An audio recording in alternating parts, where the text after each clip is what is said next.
Good afternoon, friends.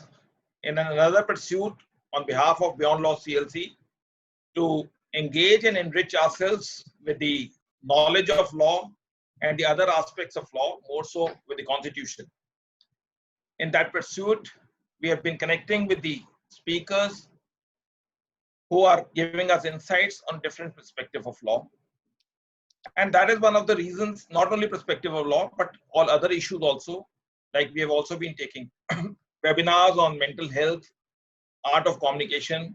And today's topic also, I could say it is overlapping in the sense it takes part of the law as well as what touches the core of a common person and a common man, to the effect that how social justice and access to justice as contemplated within the means of Constitution of India is to be achieved. Amongst us, we are glad that we have Amee Yajnik, who has dual role, one as a lawyer, ma'am is a member of the Rajya Sabha, and at the same time, her inputs as a social worker and social cause is well known to all of us. Therefore, as I said that the subject is overlapping, we have a speaker who has the overlapping traits of as a lawyer as well as a social worker. And this fact that being nominated as a Rajya Sabha speaks volumes of that. And amongst us, we have Mr. Esteemed Pandya, senior advocate and former president of the Bar Association, the man who helped us to connect with ma'am. Thank you, sir.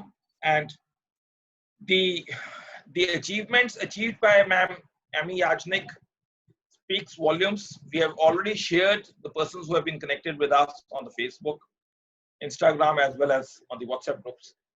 Yet those who have joined us, because invariably large number of participants join us not only here but also on the Facebook, since we are live on the Facebook, that ma'am has been awarded Bhaskar Woman of the Year 2010, Bhaskar Woman Career and Excellence Award 2010, Leading Woman Lawyer of India 2011, Pratham Girnar Shrimoni Pratibha Award 2012, Ladli Media Award 2012.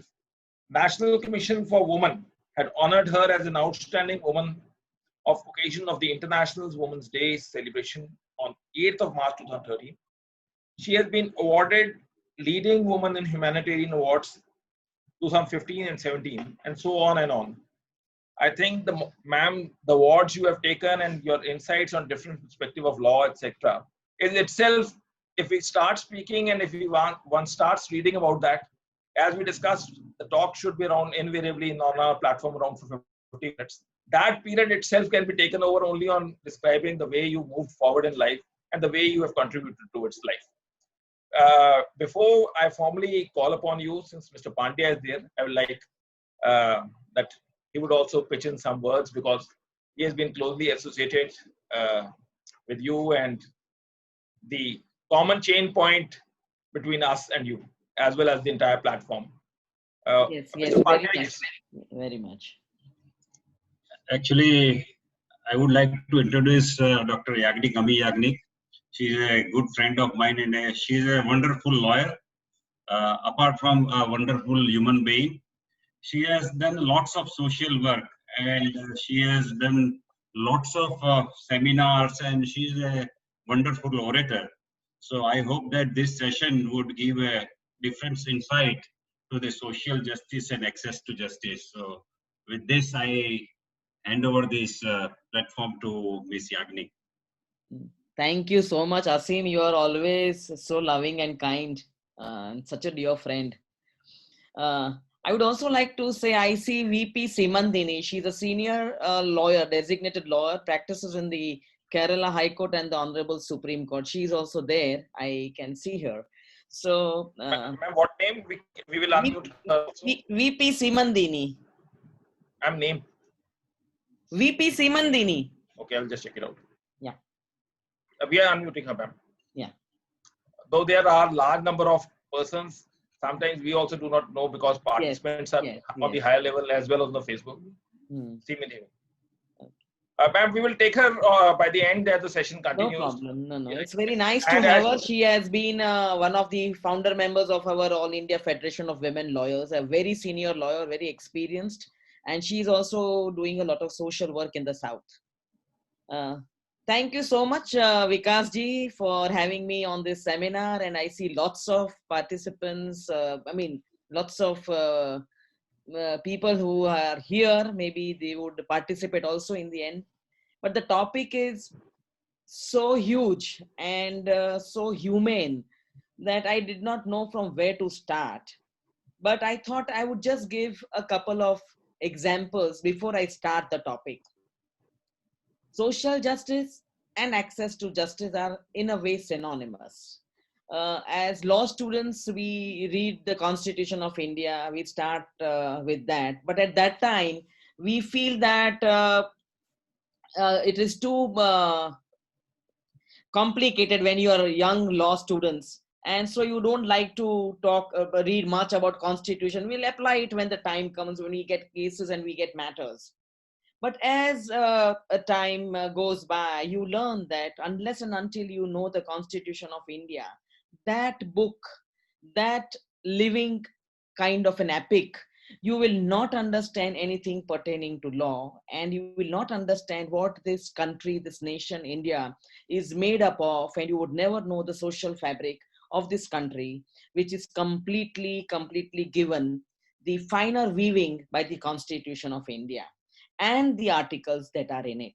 It's been a dynamic document. It has been amended several times to bring in components which touch the lives of people and the governance of this particular, of our nation. You wouldn't find the word social justice in many foreign jurisprudence. But when you talk about India, it comes naturally. We also have a World Social Justice Day, which is celebrated on the 20th of February every year. But that is taken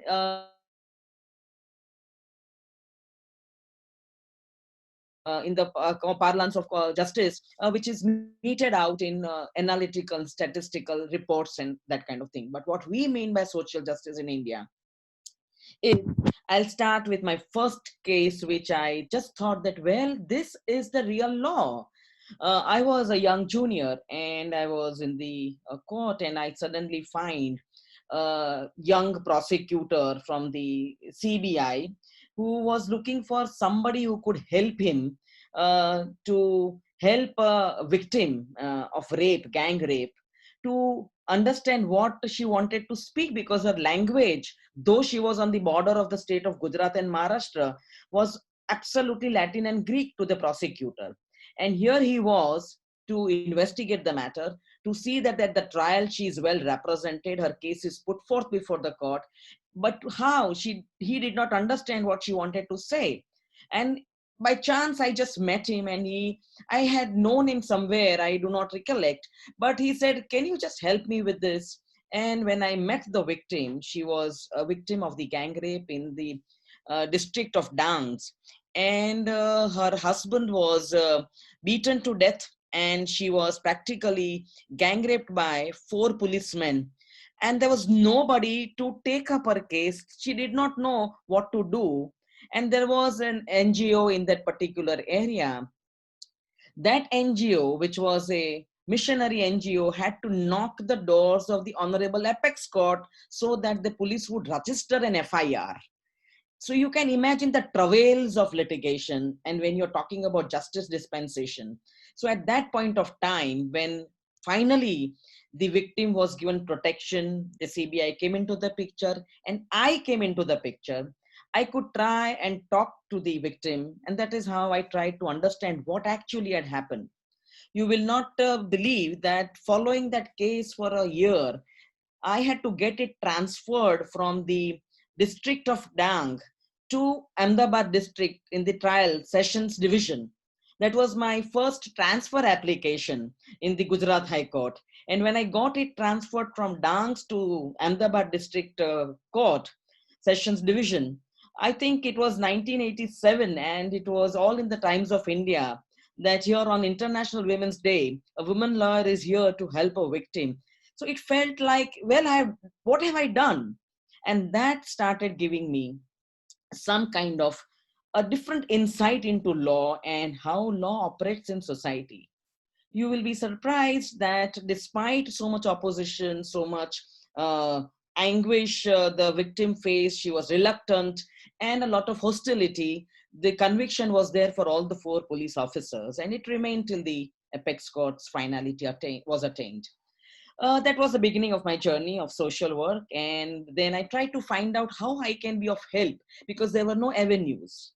But my mother said that if your education is of no help to anybody, then there is no sense of this education, because once you are educated, you are definitely going to earn money for yourself. Education brings that kind of an empowerment, which gives you economic independence and gives you wherewithal to earn money. But if that cannot be of help to someone else, it is of no use. These couple of factors, that were drilled into my mind, I think paved the way. And I think I've been very fortunate, and I've been very blessed by God that I have this pity in me. I really feel like helping. But then this journey began, and there are women and women with small children who were in the courts, in the lower courts, because I practiced both in the high court as well as in the magistrates court, would be coming for some kind of bail for their husbands, some kind of there was no matters like maintenance. And at that time, slowly I learned that, well, litigation looks very good in the high courts, but in the lower courts it is definitely a very, very challenging job. And the journey began. I started telling people that if you need help, you please let me know. Especially I tried to tell women. And then I started going to districts. It was in the early 90s that I remember that I had to go with a couple of friends and the NGOs to the Honorable Chief Justice of Gujarat and said that we would like to go to a district court and see if we can be of any help and bring some kind of a legal awareness. And he said, well, this is something very novel. Why should you need my permission? And why would you do that? I said, somebody will have to do something at some point of time. But I think it would be good if I take a permission, and so that we do not have any problems. Tree. And I remember that even the lawyers and the people of the surrounding villages said, well, you people have come and you're trying to bring legal awareness to women, and you are going to bring litigation to spoil the atmosphere. And it went on and on. Finally, when they saw the work we were doing, filing applications for Pani Patrak, filing applications to get their revenue records straight, filing applications to see that the woman has her name in a proper documents, that I think created some kind of confidence in them. And that is how my journey began. I worked in all the districts of the state. I practically am a resource person for several NGOs, and I love doing my work. And that's my office, which is always open for women litigants. And that is how I do pro bono work. And nothing much am I doing, just a small droplet, but it gives me insight to what social justice means in our country, what access to justice means in our country. When we talk to students of the first law, second law, 5-year courses, we talk about Constitution of India. It's part 3, fundamental rights, part 4, directive principles of state policy. And at that time, well, the students also feel, oh yes, we are supposed to learn the Constitution. It's a heavy subject. But when you really read word by word, you come to know what is the Constitution of India and why are we talking about social justice. And especially when we are, after 7 decades, in an age, third decade of the 21st century, we are talking of technology, we are talking about information, we are talking about access to WhatsApp by anyone, mobile technology, whether you have food or not, but you have the mobile, whether you have transport or not, you have the mobile, you have that kind of connectivity, then why are we talking about social justice? And then you come to the crusader of that word, and that is Honorable Justice V.R. Krishna Iyer. I was very, very fortunate to have met Justice V.R. Krishna Iyer in Kochi, where Madam Simandini was the host to a very big conference, and we had about 900 women lawyers attending the conference. And I felt so good to be knowing a person who has given this social justice concept to our country. He was the minister in the Kerala government, and at that time he had mooted this concept of helping the poor with legal aid. And then finally, when he became the chairperson of the Law Commission, we got the Legal Services Authority Act in 1994, which provides for free and competent legal aid to people who are needy and the weaker section. So going back to the concept of social justice, it is embedded in the Constitution of India. Part 3 and Part 4 are the subjects which give this country life. Part 3 are the fundamental rights, given to all the citizens of this country. But before I come to the Part 4 of the directive principles of state policy, I just ask a question every day when I see media debates, when I see articles, when I see very good written journal articles, when I see books.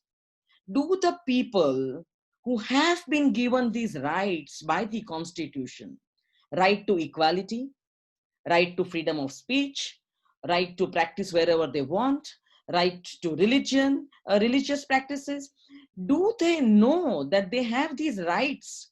And even if they know, do they know how to exercise them?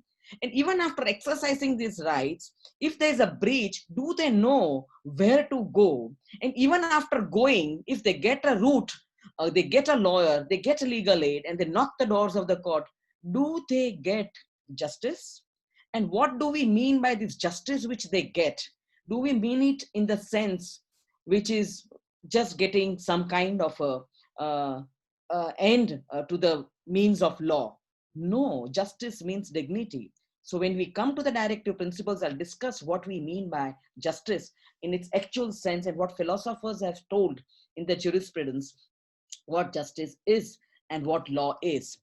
When these fundamental rights were put in place by the framers of the Constitution, the first assembly, Pandit Jawaharlal Nehru said that there should be something in this document, in this Constitution, which should wipe tears from the eyes of my people. They should be empowered. They should be free from this menace of hunger, poverty, illiteracy. And that was when the whole concept of social justice and rights-based approach started in the Constitution. And so every time when we talk about the Constitution, we talk about the rights, we talk about equality before law, equal protection of law, and people who want rights of equality, we fall back on the Constitution. The Constitution put these rights, empowered every citizen of this country to exercise this right in order to see that their place in society is dignified. They live like every other person in society lives with dignity, having every equal access to everything possible. And that is what is meant by rights under the Fundamental Rights Chapter, Part 3 of the Constitution of India. But why should the citizens alone should have fundamental rights? And that is why Part 4, which can be said two sides of the same coin, they go together, directive principles of state policy. And in this chapter, the state has been given kind of a provision, or is asked to prepare state policies where the state has to secure some kind of justice, some kind of equality, that in society, that every strata has a platform where they feel that they are provided for equally, and it is not some kind of a disparity that comes into existence just because the state does not pay heed to it. So directive principles of state policy. If you see the amendments that have happened to the Constitution of India, you will find that there is an article after 38. 38 is the one which I just mentioned, that the state will endeavor to secure proper protection of the rights and by framing such policies that help the citizens of the country. And thereafter, we have the Article 49, which brings us to the protection of environment. Why do I bring the word environment when I'm talking of social justice? Because the rights of land, the rights of property, people living in forests, people living in notified areas, They are all indigenous tribes. They are ultimately citizens of this country. They also need protection along with the protection of natural resources of this country. And so when environment protection came, that also came by way of an amendment in the directive principles. Thereafter, we have in 1994, as I said, that the Legal Services Authority, which came for giving competent and legal services. But when I'm bringing this aspect in directive principles of state policy, you have to understand we are talking of indigenous tribes. We are talking of a large section of disadvantaged classes living in rural areas, because when we talk about India, we still talk about urban and rural divide. So people living in these areas, are they having knowledge about the rights that are given to them by the Constitution of India? Do they know that these rights give them a dignified existence? Do they know that these rights give them some kind of an equal platform where they can see that maybe people are rich, people are poor, but that is not equated with equality. So do they know about this? And that is why the state has to persevere to bring policies that reach the end of society. The last person, as Mahatma Gandhi said, that the last person should be the recipient of whatever justice is meted out through policies. But this justice looks like paper justice. When you talk about justice, in a recent debate I had with some of these scholars, we were just discussing what is this justice we are talking about? Has it given dignity to the people who knock the doors of the courts, or who use law, or who use means that are leading to law? Do they get the end result? There's always a loser and there's always a winner. So is this kind of justice where one party benefits and another doesn't? Is that what you mean by justice? Does your constitution talk about this justice? So these were questions that were put to me in an international forum, and I was just trying to find out what this social justice in constitution means. I tried to make a point by saying that we mean distributive justice when we talk about social justice vis-a-vis the Constitution of India. Distributive justice means there has to be justice which has to be distributed equally among all the people, among all the citizens of this nation. But 7 decades of the country, with a plethora of laws, beneficial legislation, specific legislation for women and children, and number of schemes to see that people who are disadvantaged, people who are having a disabled existence, they are all benefited by these schemes. So we have laws, we have schemes, we have policies, and above all, we have numerous directives from the Honorable Apex Court whereby the disadvantaged class or the weaker sections do get benefit out of these directives, because the states have to follow these directions. For example, Vishaka's guidelines, and finally it narrowed down to the sexual harassment at workplace place in 2013. So with this kind of beneficial legislation, with this kind of specific legislation for children, for women, for on environment, and a number of directives from the Apex Court, where we find that judgments have incorporated international covenants. They have translated into domestic realm by way of soft law, hard law, but we are unable to see that we have done much on the social justice front.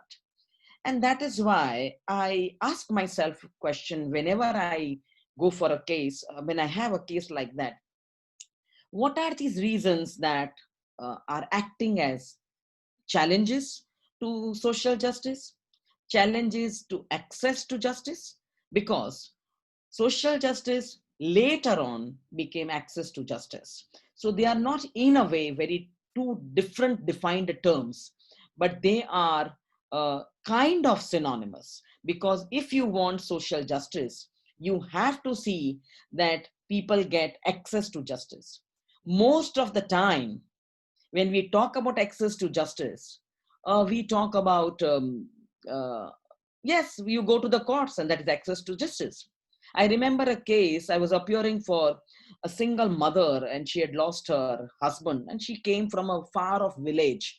And she wanted custody of her child, and there was some kind of a difference of argument between the maternal and the paternal families. And I was arguing before the Honorable High Court. And the lady in her Gujarati language, she said that, Madam, today, come what may, I need justice. Means she was referring that there should not be arguments and there should not be adjournment dates. You please get me judgment. Judgment. So she used the word justice. So I told her in Gujarati that when આજે judgment મળશે પણ ન્યાયની મને ખબર નથી. So I told her that you will get a judgment, but I don't know whether you will get justice or not. So the Honorable Justice said that, ma'am, you are telling her a very difficult concept. I said, yes, she's too overwhelmed. She's too much very confident that it would happen in this way. But well, she's also learning the nuances and the intricacies of the system. So that is how, when we talk about justice, access to justice, we sometimes, even lawyers, and forget about the layman, we think that access to justice is access to the system. And when I'm now talking about challenges and barriers to social justice, why it has not translated into action, there are a number of factors. We can start from the rural-urban divide. We can talk about a role of law, the language of law, the multiplicity provided in several codes, maybe the civil procedure and the criminal procedure. Forget about knowing the constitution, forget about knowing the rights, but even to go to a competent lawyer for competent legal advice, how many people can reach the system? So when 1994's Act came, nobody knew about it. And I remember when we had the first legal awareness camp in the city of Ahmedabad on October 2, Mahatma Gandhi's day, we were just having some kind of celebrations. And I said that we all should know. And I remember quite a couple of my friends were asking, well, what is the need of talking about Raja Ram Mohan Roy, who brought social reforms? What has that to do with legal awareness? I said we had the child remarriages, we had the child marriages, we had widow remarriages, we had Doodh Piti, means that we did not want a girl child in those times. Today we are talking about PCPNDT Act. The girl child is not wanted, but we try to say beti bachao, beti padhao. So these are the reforms which need to be brought, social reforms, and that is why not this day to start legal awareness. And that is when we started legal awareness camps from 1996. It has been going all over. I've been going all over the places in the districts, talking to women that you're entitled to free legal aid. You are entitled to have right in the property of your parents, because the Supreme Court has just ruled. But we had the Hindu Code bill in the late 50s. And then we had the specific legislation. There have been amendments. But to explain the intricacies to these rustic women, or even women in the cities, it was difficult.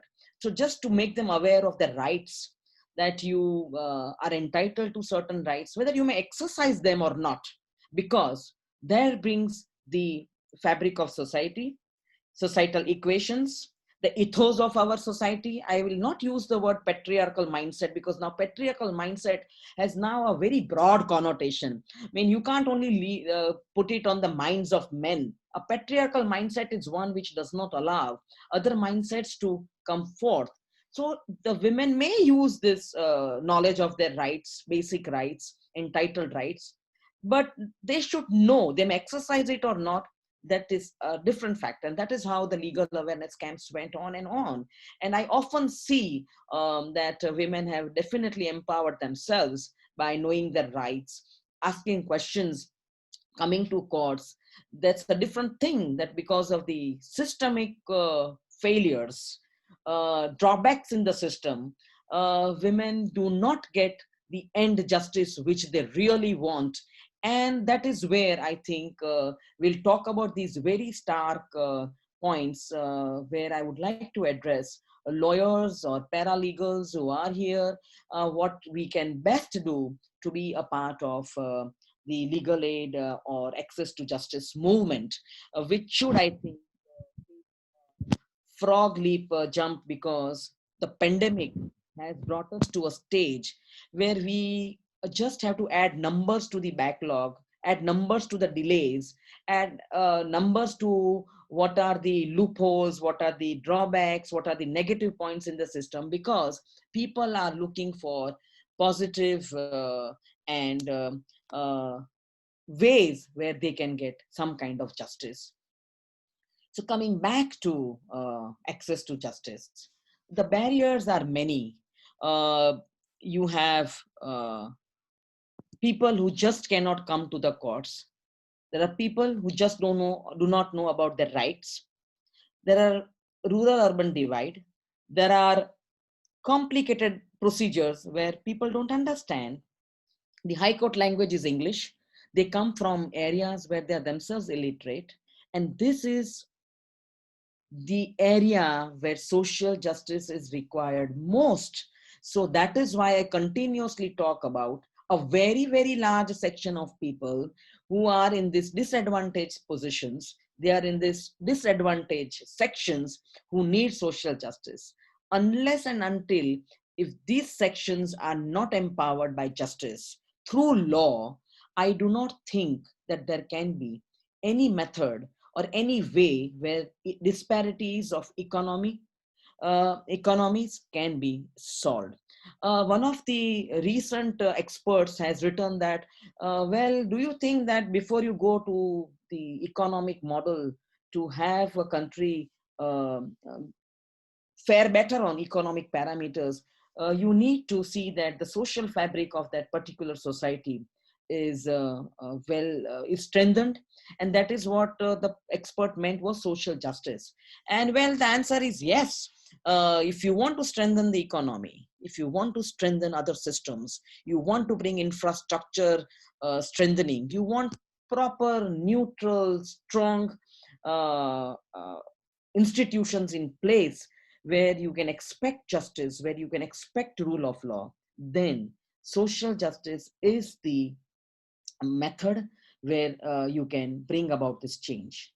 So these factors have deterred to take the social justice path and achieve the principles or the laudable principles or the twin chapters, fundamental rights and directive principles, to achieve what was decided or what was envisioned, what was dreamt, and what was visualized by the framers of our constitution of the nation.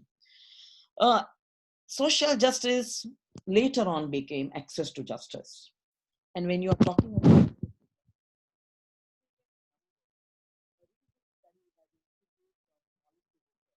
many more economists have written about the backlogs. We have 3 crores of cases pending in all the courts put together, the apex court, the high courts, the subordinate courts, the district courts. And another factor is tribunalization in our system, that every other matter goes to tribunals, but ultimately comes to the high court by way of writ jurisdiction. So these backlogs, if we want to clear these backlogs with the existing system, you will need about almost 200 years. And this is very pathetic to read also. And if people across the world, experts who want to know about the Indian system, are reading this, I think we should feel bad. And that is why the access to justice needs reforms. Reforms, you need law reforms, you need procedural reforms, you need judicial reforms, you need the justice system reforms. And you know that you need reforms in the legal system where lawyers, bar councils, bar associations, individual practitioners, firms all need to come together and not think of law as a business, but to think of law as a noble profession, which Mahatma Gandhi ji said that yes, it's a noble profession. You are equipped with such knowledge, such information, that you need to help your brothers and sisters. Yes, you definitely earn your earnings, but then if it is not for a noble cause, not for a noble profession, not for your brothers and sisters, then this out, it is going to be law, like the law in action and law in books. It's going to be in the books, it's going to be in philosophies, it's going to be in jurisprudence. So access to justice stages, at all strata, at all levels, and within systems. The Law Commission reports, they are numbering more than 200 and about 250. But how many of them have got implemented? And how many of these law reports, which are by experts, retired or sitting apex court judges or high court judges, they give their best inputs from their experience and from their knowledge. None of these reports get implemented. It's not time that the young generation of lawyers take up these issues and have a meaningful and purposeful discourse on these issues in order to say that, yes, we form a very vital part of the system, legal system, as a legal system of this governance model of India. And here it is where we can suggest a way to get social justice. Here is a way where we can see that people can have access to justice. I would like to bring 3 cases or 4 cases from my own experience. In one of the legal awareness camps in a village, I just learned that there were about 15 women sitting there and all of them were widows. And they had just come to hear me. And I was just talking to them and I was wondering what awareness, what is this awareness they will learn from me, and then what is it going to do to their lives? And then I asked the Sarpanch, do they get their pensions where the government has floated this scheme of rupees 1200 to the widows? And the Sarpanch was also not aware of it. He is a part of the local governance system and yet he did not know about this. And the women were of course at a dead end. They did not know anything about it. Finally, we filed an application in the Honorable Chief Justice Court, and the state government, what kind of a flimsy application is this, asking for pension for widows across the state? And well, the Honorable Court also felt that, yes, what is wrong? I mean, they might be paying, who knows? This is the only village where they might not be getting money. So I said, well, the matter can be put to rest, but at least let them put it on paper. How many widows are there in this state and how many widows are getting pension? And you will not believe, on the next day when the government filed an affidavit, they said there were 1,23,000 widows and none of them was getting pension. You can imagine the state of, what happened in the courtroom. And then the court said, when are you going to give them the monies? And they said, well, we'll provide when the funds are available and all kinds of blah, blah, blah. But finally, the order came and they were all entitled to rupees 1,200 a month. But here comes the best part. They had to go and get documents from the Sarpanch, from the Talati, from the collector, and all the signatures put together. They'll have to send that paper to the state government, to a particular department. Now we have the Ministry of Social Justice and Empowerment. At that time, it was just Women and Child Ministry. And that is how the woman will ultimately get the money through money order, because that was the way of mode of getting the money. And we are talking of widows saddled with the liability or responsibility of children or old parents, old in-laws, no money, and illiterate. So they had to go from pillar to post. Who would explain to them? So I brought this to the notice of the court, that this documentation work and running from one authority to another authority, when is she going to have this time? Why would she be going? Why can't it be to her place? And a lot of modalities were worked out. Finally, we gave suggestion. Let this kind of advertisement be put by way of pictures at the well where she goes to fetch water, at the Sarpanch's Talati's office, which is known as the Chora, or places where they just collect and talk. So these were the modalities which are part of the judgment. And that is how those women started getting pension. Now, if this has to take a lawyer about 7 months, 8 months to see that a certain section of people or women or children get monies, get this kind of help from the government, you ask a question to yourself. What are these state policies for? Who frames them? And why is the state not able to see that it reaches the people? And that is where John Rawls, the theory of justice comes into picture. Where is the reach of the law? And where is the capability component? So you need to prepare the people, make them capable to exercise their rights. And you need to have a system where the reach of law goes and touches them. That is where the justice would come. And in all this process, law would play a major role. I wrote an article long back on domestic violence and what is this family violence that is taking place within families, within domestic spheres. And my title was Violence Behind Closed Doors. And who would open these doors? The law is there. The law has to open the doors and touch that woman who cannot go out in the public space.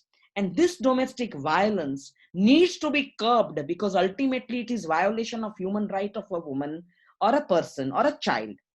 And law is supposed to go there and open these closed doors. And that is where I finally wrote in my concluding piece of my article, if the directives or judgments of the apex court and the high courts are not able to open these doors, who is going to do it?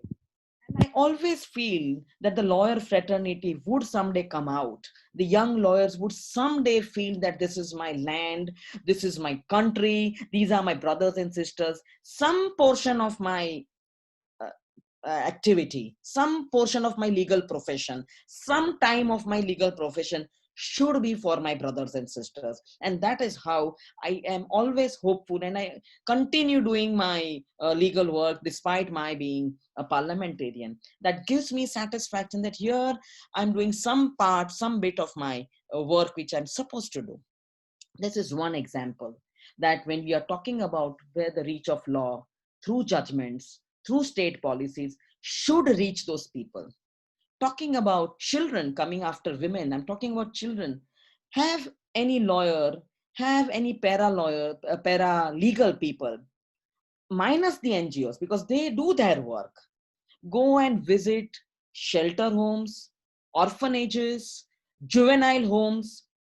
In one of the matters, the Honorable High Court had appointed me as commissioner to go and see the remand homes. I'm very thankful to that Honorable Justice. I would not like to name all these justices, but it's a matter of record. And so I was told that why don't you go and visit the remand homes of the state and just give us a first-hand information of how the children are being treated, how they're living there.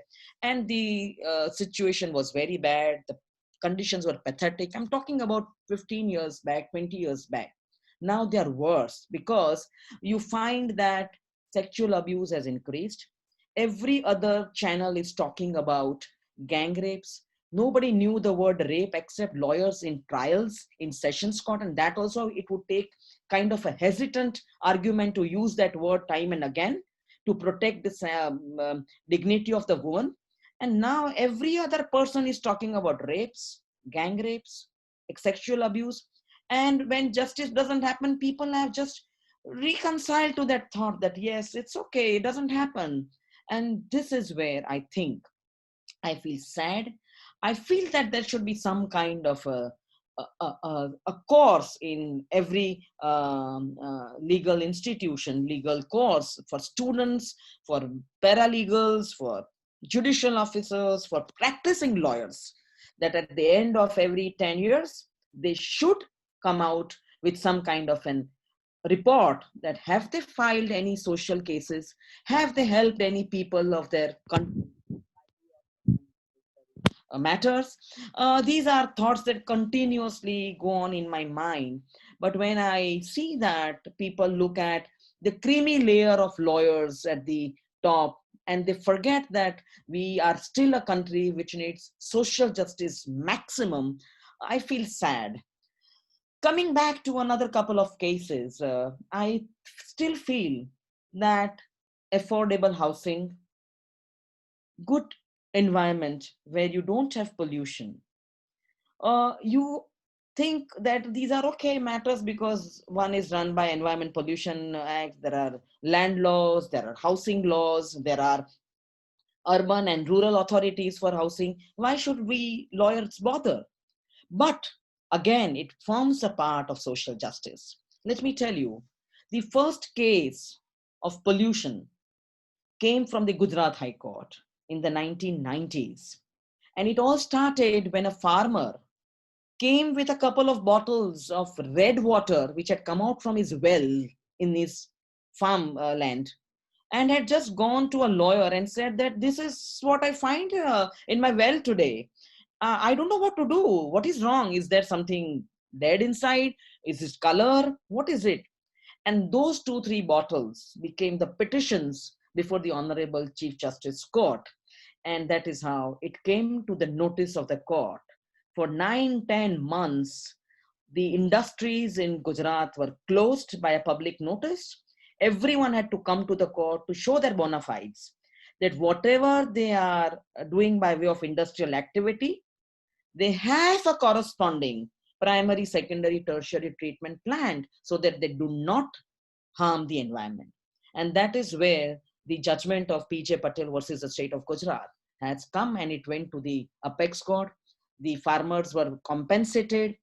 CETPs were put in place, that is the common effluent treatment plant. They came for the first time in the industrial areas. And we had the pollution control board making stringent documents. And that is how the pollution happened. But in one of my legal awareness campaign or program in an interiors of Panchmahals, I found a lot of people had suddenly, they were looking old and they had some kind of deformities in the fingers and they could not walk properly. So I just asked my colleague there, what's the problem? And they said that these people are living in this area where we have a very, very huge industry, which is manufacturing refron and freon gases, which are used in air conditioners and refrigerators. And this effluent that comes out is hardly treated. The HCl gas which is used is stored in the open. So that also is harming the ground level water. And the fluorides are sipping in the water. So you will find the water absolute colorless, but you would not be able to drink that stuff. And so I again took this matter to the Honorable High Court. It was entertained as an air pollution matter, a PIL. And first time the court came to know that the Pollution Control Board had no equipments to find out what kind of air pollution was being done by this industry. And it took a long while, and the cattle, the vegetation, the flora, the fauna, the people, everyone was affected there. And the industry had to pay a huge price. These are matters and matters I can go on rattling because there have been individual cases, there have been PILs, there have been social action litigation. But of late, you find that the PILs and the social action litigations are on a decline. There was a golden period, according to myself, after Justice Krishna Iyer gave this particular PIL foundation that yes, let us make a lenient approach towards the locus standi principle. Let there be a suo motu or epistolary jurisdiction with the court. Let the courts take note of these inaction of the government and haul up the government authorities to see that they do their work. They are supposed to do what the constitution provides them, what the governance has to be followed. And that is when the whole PIL journey started. You will have the tanneries of Bengal. They had to be moved. You had the Ganges to be cleaned. We had the industrial estates that were cleaned in Gujarat. You have the air pollution industries stopped. And you had a lot of other matters where pollution was very much treated strictly. Even if you go to the number of judgments, we can just have another session only on these judgments from Bandhua Mukti Morcha to Bangalore Waterworks, or you can have SP Gupta. All these judgments are wonderful judgments that give power to the disadvantaged classes. But one of the judgments, I don't remember which one, and I think not judgment, but I think Shri Setalwada asked, where are these poor people, hungry people going to knock the courts, doors of the courts? we should be the ones, we should be putting this free legal aid services or legal services for this disadvantaged class. And that is where the free legal aid has come. Today, the Legal Services Authority of 1994 gives legal aid to weaker sections. They can go to taluka level premises of the courts, district level, high courts, apex court. There's always a legal aid center. There are lawyers who are on the panel. They help and they are given free legal aid in the courts, their cases. But who makes them aware of these centers?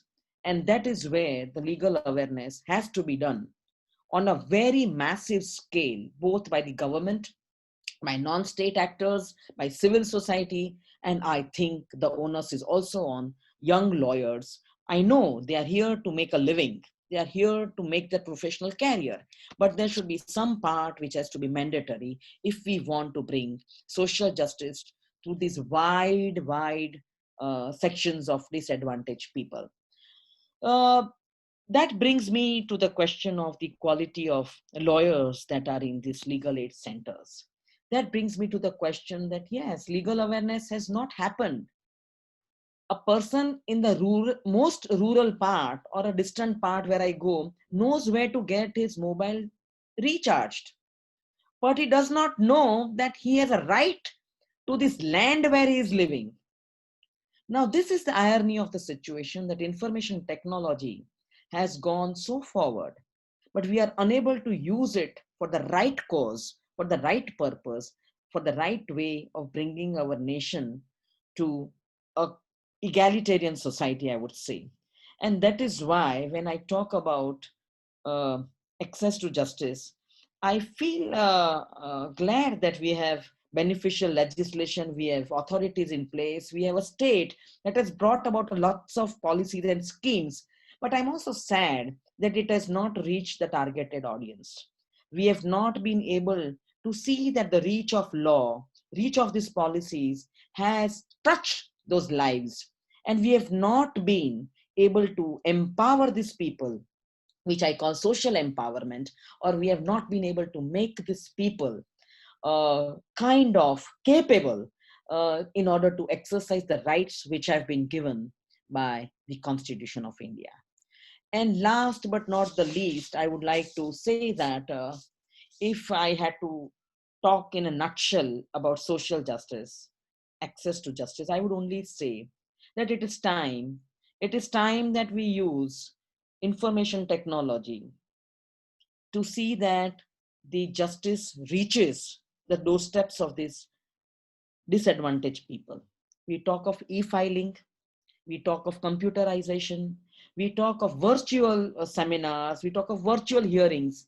But to the people who do not have clean drinking water, who do not have employment, who do not know their rights in the factory setups, children who do not know that they are entitled to creche, children who do not know they have the right to education, children who do not know that they will someday become citizens, but they are voiceless citizens, their voices are not being heard.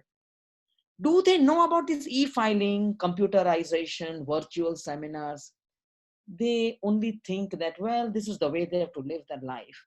And it is we the people of India, that is the word that Constitution has given. The preamble and the Constitution makes us empowered as enlightened citizens, educated citizens, lawyers, paralegals, judicial officers, government officers, that we do our bit. And I think if that is being done, then I think social justice and access to justice would be achieved. Access to justice is not access to system. Access to system, we need to understand, access to system is physical infrastructure. We are talking about justice. Law is a means to get justice, and justice is the end, and justice is dignity. Somebody who can walk with the head high on the streets, that man says that, yes, I have got justice. But you get some kind of an access to the system and you just fight a case, that is not justice. So a lot can be on. I have numerous cases, but I am very glad that you asked me to speak on this subject, a subject which is very close to my heart. I feel the need to do this again and again every day, and a lot of young students who would understand what it is and what, as a young citizen, we have.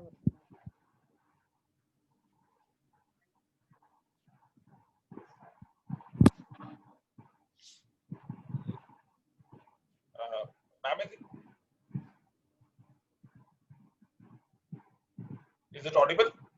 Yes, I can hear you. Yeah, because in the last two lines of yours, somehow the audibility had gone. So I thought it was the error on my side. While you were concluding, I just couldn't catch up. I think it was at my end. I don't know. Ma'am, the points what you have taken is are in fact well taken. I would only say what we all talk on these webinars, two issues whenever actually arrives is that during these COVID-19, one we all speak of sanitization, but at the same time, what you said, social justice and so for that sensitization. So we say that two things go in tandem, that is sanitization and sensitization of the issues are the parameteria, because if the healthy mind reaches to the healthy inputs. And like what you said, that we all require, though you have rightly said, I have also seen during the flux of time, which Mr. Pandya would also agree upon, that after this act of 1987 of the legal aids, this thing, large number of people who were unrepresented, like we would always used to read about, like a letter or a telegram. Yes. Now we have paralegal, the states and the courts, or we can say the governments, etc., are trying to sensitize. I remember few judicial officers stating therein that once you are as a secretary of the legal aid society, you actually don an entirely different platform, going to the sarpanch, etc., telling them kindly cooperate with us. So overlapping of the organizations, what we say, three limbs of the organization, that is the executive, legislature, and the judiciary, are in a way, after these acts and sensitization has taken to a different tangent. We will start taking the questions. I will ask Mr. Pandya what inputs would he like to give, that yes, it's definitely there that the public interest litigation has entirely changed the gamut, and Mr. Pandya knows it better because he, on one of our sessions, he spoke on public interest litigation and the public law litigation. So what subtle difference, what does he say in a social justice, whether public interest litigation would help us to move forward, or public law litigation, or what is his intake, not only as a lawyer, being a president and being closely connected to the society. Let's see his inputs also as to how does he believe that actually down the, what you said, like what Mahatma Gandhi said, that he would be the happiest when it reaches to the poorest person. And like what we did at the time of connection, that in fact, to reaching to the lowest, to the illiterate, that is the most satisfying part of the constitution, the directive principles as well as the fundamental rights. Over to you, Mr. Pandya, and then I will take the questions which have been posted on the I also congratulate Ms. Yajnik for a wonderful session. Such an illuminating session. I really thoroughly enjoyed it. And what she said is absolutely right, that justice must reach to the last person in society. So, but the trend right now, what is happening in public interest litigation, the tendency is to curtail the public interest litigation, as we have discussed in that webinar, that now the trend is to reduce the public interest litigation. So rather than reducing that kind of public interest litigation, we should focus on social justice aspect. So wherever there is a genuine issue which has been brought up before the court, then court must exercise its public interest litigation and try to see that justice is given to the last person. So I think beyond that, I don't want to say anything more, because now there may be many questions which the keynote speaker will have to answer, because this is not for me today. So I leave it up to her. Yeah, I would just like to add, Asim, that I see what is the trend in PIL. Sometimes it is also looked at with some doubt, and there are cases where a doubt is culled out from the petition. But that does not mean that all PILs should be just kind of taken lightly. The honorable courts do have a mechanism by forming committees. I have been members of a couple of committees, and that has helped to bring a neutral and a proper insight of the issue before the honorable court. And so there are experts on these committees, and we should, when we file a PIL, insist on these kind of committees, so that it is for the betterment of society and a better result that comes out of these kind of uh, uh, discourses or meetings. So this can be plugged, but I understand your yes, you are right when you say that PIL is sometimes on the decline. Yes. The name is not written. I will elaborate rather to more extent. She is just the trigger point.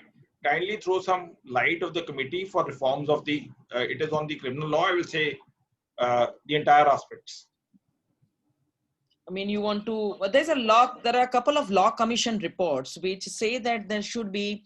Uh, uh, you should make the procedures easy and they should not be so complicated. You know that we have our system which is superimposed by the British, and we have this system here where you have multiplicity of cases, I mean litigation. For example, somebody wins in the lower court after 6 years, gets the custody of the child, and that doesn't attain finality. The petition in the high court, the appeal is already filed the next day, and then it goes to the apex court. So when do you get a finality? So for these kind of reforms, the law commission has come out with, I think, 2 to 3 reports, and they tell how you can stop this multiplicity, how you can have easy procedures, how you can have control of the procedures. For example, in the US, they have a time limit to argue. Here, you can argue endlessly. You can go on for days and months, and you can go on creating all kinds of submissions and arguments, and you expect judgments worth thousands of pages. But ultimately, you find out, what is it? Is it a judgment or a justice? So these procedures are by the law commissions set out in law commission reports. And I think I would request Vikas ji to have one webinar only on what are these reports, 200 and more than 260 reports. Just the titles will tell us what they have suggested to the government, and why is the government so lethargic in implementing or seeing that these commission reports are implemented. They would definitely solve a lot of issues, because they come from the actual experiences that are happening in the judicial and legal system. I always separate the legal system and judicial system as two different systems, because the legal system is full of lawyers asking for adjournments. There have been movies on this, and there have been matters where sometimes you wonder that the first matter is about a project which is coming into the state with finance of from say lot of banks which are both domestic and international, and the serial number 3 matter is custody of a child, and then the matter at serial number 6 is mine, where project affected people want affordable housing or an alternative accommodation. So these kind of matters need to be sorted out. These are the reforms we have been suggesting time and again. Justice Verma, when the Nirbhaya can't happen, took in about more than a lakh of suggestions, and he has given a wonderful report. There are also several suggestions in that, and we got the criminal law amendment in 2013. So we should know about these law commission reports, and we may also, as enlightened citizens, ask the government, why are they not implementing?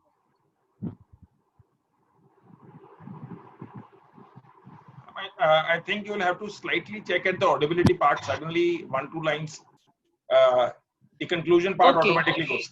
Yes. Okay, I'll just check. Yes. Because suddenly I don't realize that your answer has come to an end. Oh, because of the 2 lines being missing in the end. Ma'am, this is by SJ. He's endorsing what you said. Nirbhaya made the law easy for misuse. Then Avinash, Law Commission report suggested making 498 compoundable and bailable. What is your take, and how to proceed further? See, misuse of law is a subject which I think uh, falls in the twisting and turning and how you interpret laws, and you are sitting on the fence. Sometimes it is this side, sometimes it is that side, and it is a matter of evidence. Now, when I'm talking about reforms in the legal and judicial system, today is not a topic where I need to take prison reforms and police manuals and police reforms.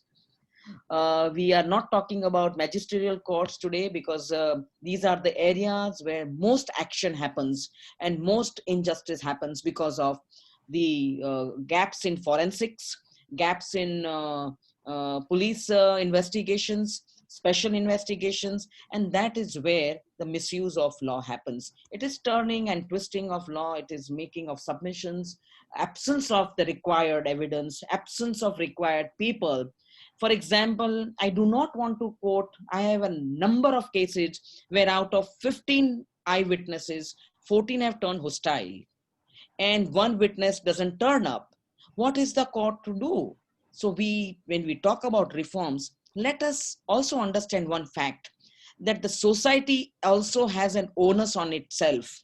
It continuously cannot be a mute spectator and blame every other system that is in front of it.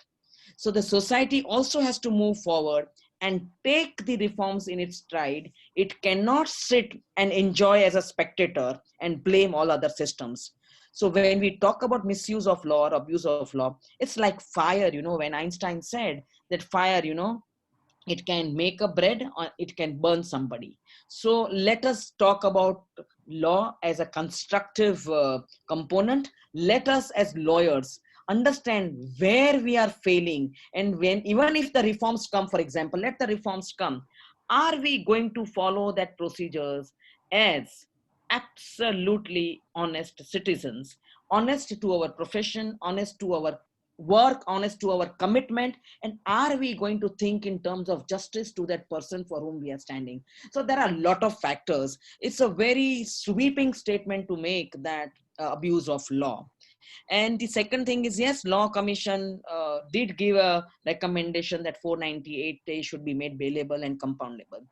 They went into the number of cases. I was also pained to see that, but there should have been an alternative suggestion by the Law Commission, because what has happened, most of the time you find that the lawyers have misguided, lawyers have not told the exact ingredients of the section to the people who have come to them, to the litigants who have come to them, and there have been some kind of, I wouldn't say misuse or abuse, but some kind of distortion of that law in practicing it. And so inadvertently, or maybe purposefully, injustice happens. We have nuclear families, and a single son raised by parents who have practically spent their life in giving him an education and raising him and getting him a good job. And suddenly there is a lawyer who has practically misguided or given a wrong advice to the person who has got some kind of a sensitive nature, and it ends up in a 498 matter. Can you imagine the plight of the people of that family? So that is where law, of course, is absolutely stony. Law is completely hard, but we are humans. We have to treat it with sensitiveness. We have to treat it with sensitivity.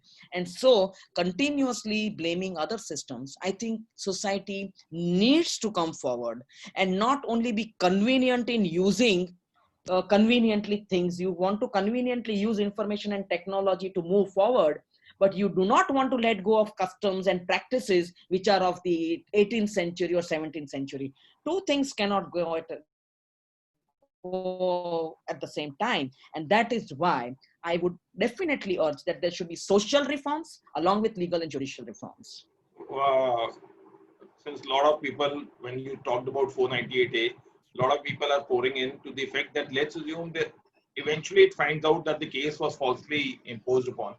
Then at least there should be that dragger that that family who pitches in the wrong case, it's punished. To the effect they say that yes, 498 is a process to be affected upon, but yes, but where the false cases are foisted upon, because a lot of families do have a troubled times, and as they say, you cannot rewind the time. Time is just like a a flowing river water. You cannot touch the same water twice. True. But in that eventuality, once there is a false case and it's found, then they say that at least there should be recommendations to the effect. Yes, not only I am speaking of 498A, wherever there is a false case triggered off at the instance of A, B, C, D, then their pith and substance of the suggestions is to the effect that we should have a stringent law to the effect that that person should be taken to the task who sets the motion on the basis of a wrong surmise or a wrong foundation. I completely agree to this, because many matters, for want of the right perspective, for the want of right submissions, for want of right picture before the honorable court, ends up in some kind of an injustice to a party, and that party, maybe out of goodness, out of their own culture, family culture, their own upbringing, they do not want to retort or retaliate. It doesn't become like those gang wars or something like that. And that is why I think wherever there is this kind of situation, there should be some kind of a provision, maybe if not a law, that, well, if such a thing is found, there has to be some kind of compensatory provision. These are times when we need to come out with this kind of alternative visions, some kind of innovative ideas from the study of all these cases which have happened in the past. It cannot go on and on and on.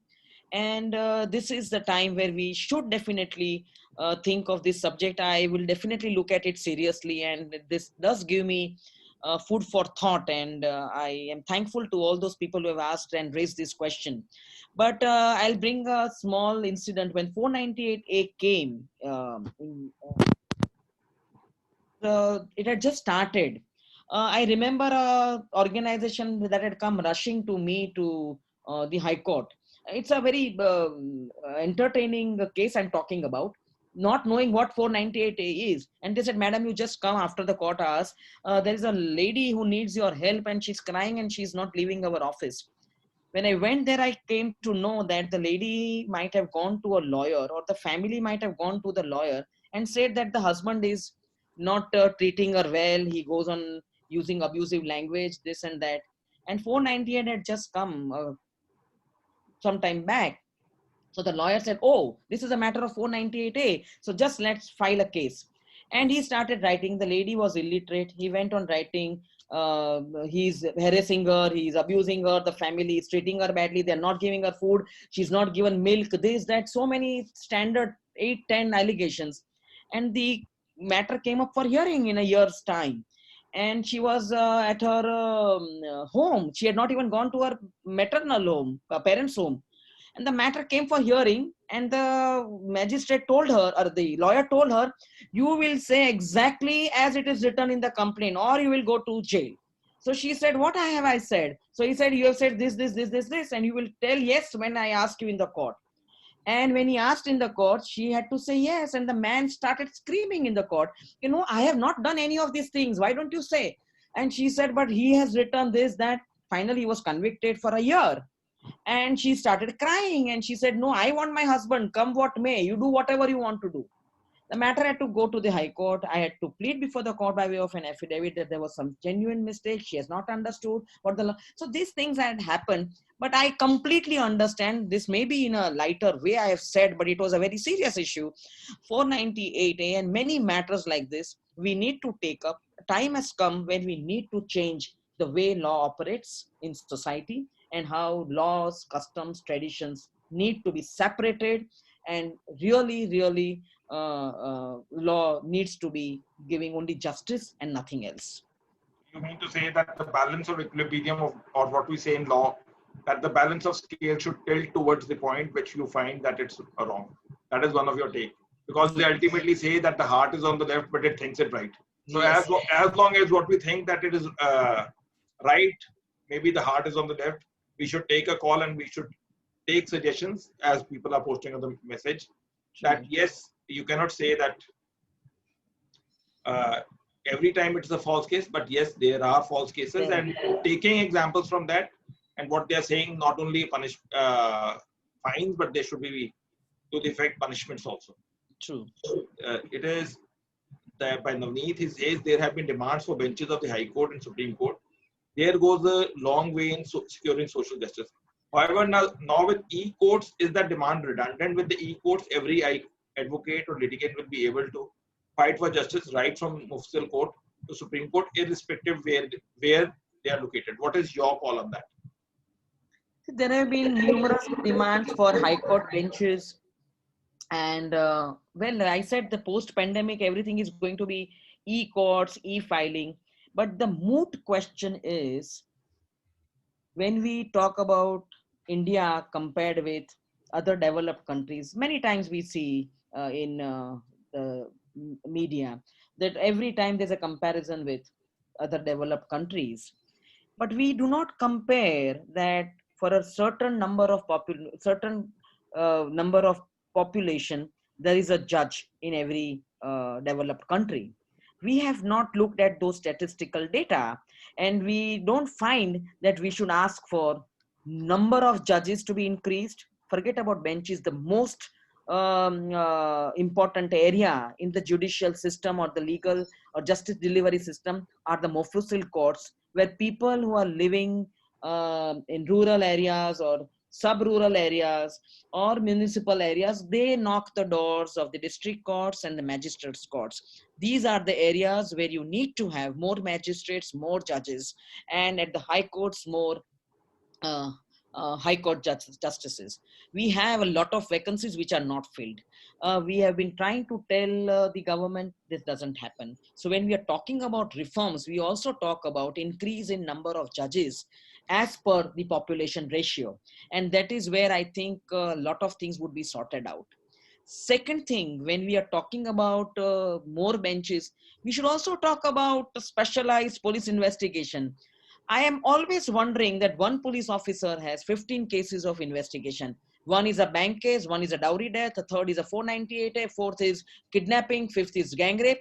I think he should be vested with only a particular kind of investigating powers. And there should be more police stations, equipped police stations with forensic knowledge personnel. And so everything doesn't happen in isolation, that you reform one system, you have more benches, you have green benches, you have benches for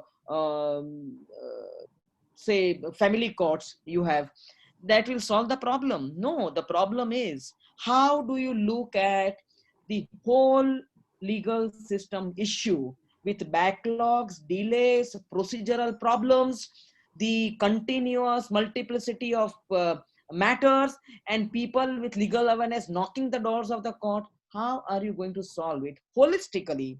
By bringing in multi-pronged reforms at all levels. So by increasing benches, I think you're not going to solve the problem. Even e-courts. Now, you just think that the e-court goes to a remote village.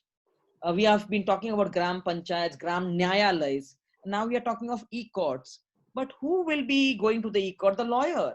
And the lawyer will be, how does the litigant know that what is going to happen in the e-courts, what is going to be the way and the mode? It's going to be a while that you empower them with all these other forward-looking technologies, new technologies, and a new world. We will take Mr. Pandya's his experience at the e-courts and virtual courts. How does he feel and what are the challenges and how to move forward? I'm just unmuting him. Meanwhile, ma'am, the question is, how do you feel that the justice delivery system and what are the way forwards where the cases are taking a lot of time? Though he's referring to the Delhi gang rape, I'm just making it more on a larger canvas to the effect that wherever the justice delivery system takes a larger time, what are the ways forward? What are the suggestions? See, the justice delivery system has two glaring features, I would say, which have always caught my attention. We have always and always talked about the rights of the accused. If you see lots of judgments and lots of rights, the accused has a lot of rights. good, no problem. He's also a human being and he's entitled to legal aid, legal rights, defense, and his way of taking the matter forward.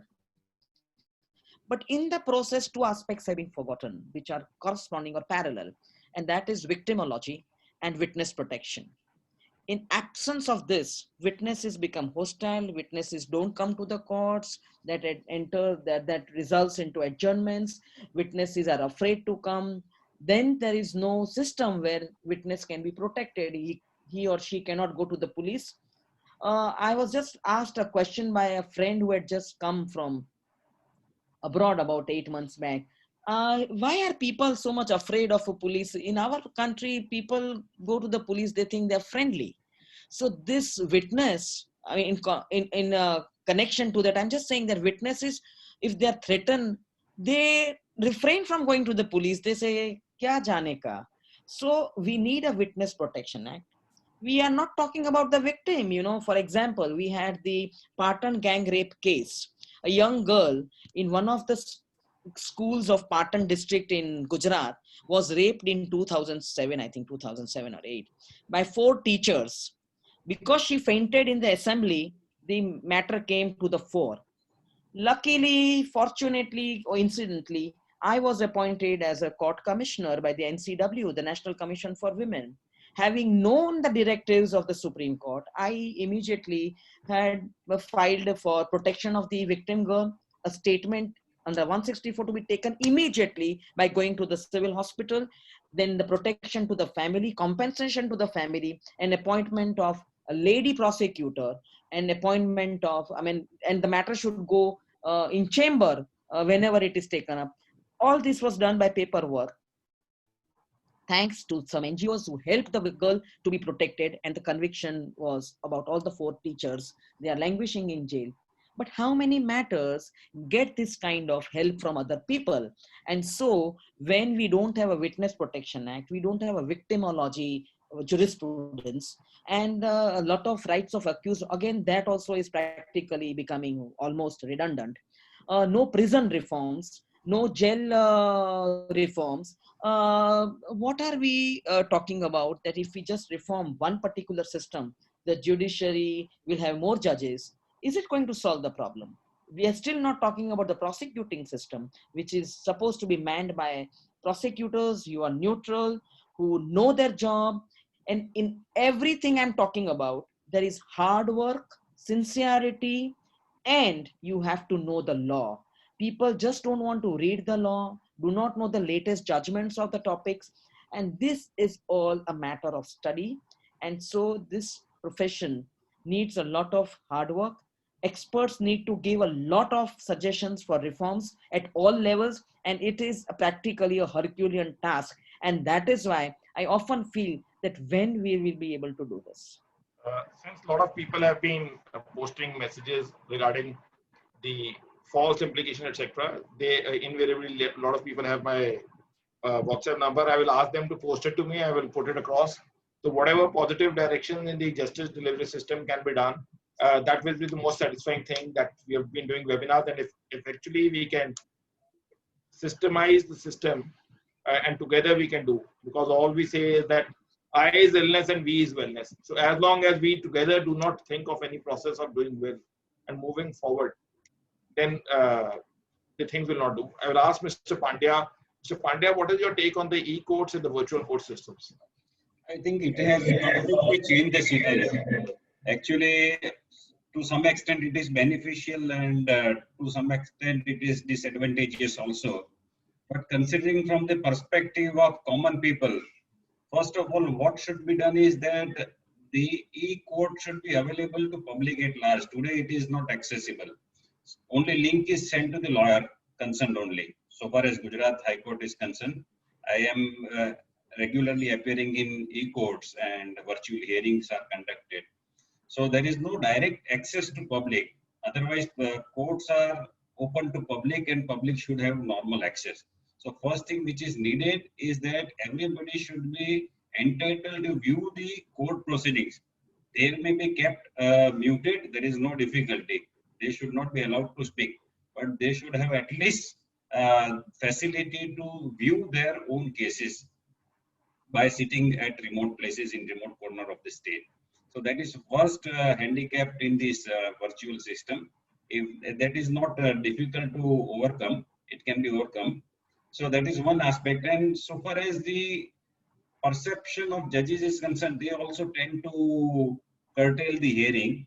They don't want a detailed hearing, and there also to some extent there is a handicap. So virtual hearing is good for a short matter. If elaborate arguments by citing judgments are to be made, then the physical court is the right place to do that aspect. Otherwise, if you want to read a judgment, if you want to cite a judgment, and you would like to read, then it is not possible to consider this aspect. So it has certain good effects. But most important aspect is that old lawyers who are not in a position to come to the court, their services can be availed of, and the persons who are not mobile in that context, they can also appear by virtual platform, and the litigants can approach them also. That is one aspect, considering the physical immobility of a person concerned. I think it's a good thing. So pandemic has brought certain new things which would be good for us.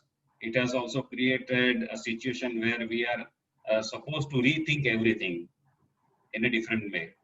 So that is my take on this question which you have put to me. That's true. We can continue to take on the questions, but the questions will continue pouring.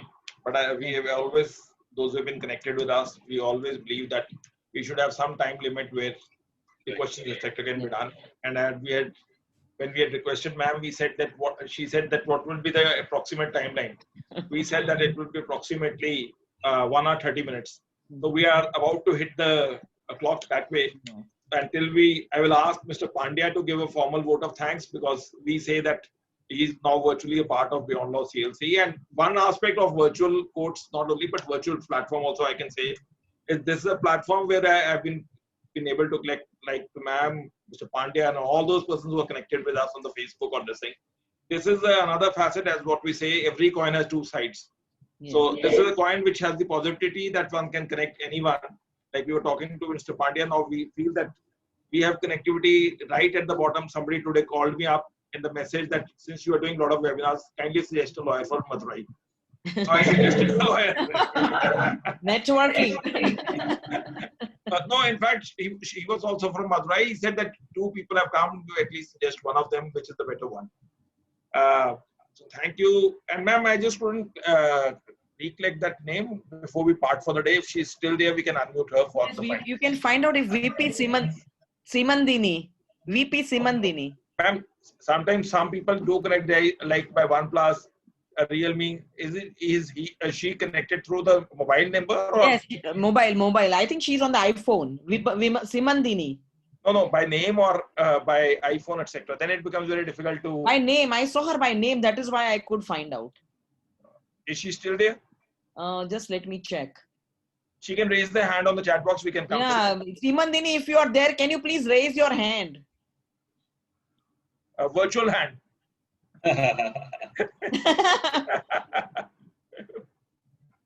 I don't think.